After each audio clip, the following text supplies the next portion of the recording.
తాను ఏ పార్టీలోకి వెళ్లడం లేదని బీఆర్ఎస్ లోనే కొనసాగుతానని మాజీ మంత్రి మల్లారెడ్డి స్పష్టం చేశారు. కేటీఆర్ జన్మదిన వేడుకల్లో పాల్గొన్న ఆయన తన పార్టీ మార్పుపై వస్తున్న ప్రచారాన్ని కొట్టిపారేశారు. ఈ సందర్భంగా బీఆర్ఎస్ కార్యకర్త రక్తంతో రాసిన లేఖ తనను ఎంతగానో బాధించిందని తెలిపారు. అయితే మల్లారెడ్డి నివాసం వద్ద గులాబీ బ్యానర్లు, పోస్టర్లు తొలగించడం రాజకీయ వర్గాల్లో హాట్ టాపిక్ గా మారింది.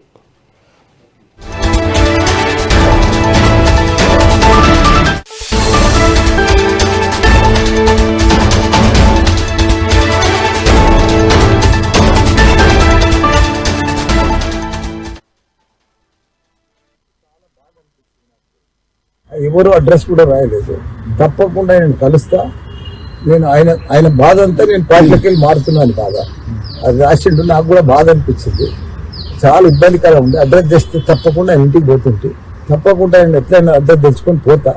నాకు కూడా బాధ. నేను ఎక్కడ పార్టీలో పోతాను, ఏ పార్టీలో మారుతాను. నాకు చాలా బాధ అనిపించింది. నాకు ఎవరు అడ్రస్ కూడా రాయలేదు. తప్పకుండా నేను కలుస్తా. నేను ఆయన బాధ అంతా నేను పార్టీలోకి వెళ్ళి మారుతున్నాను.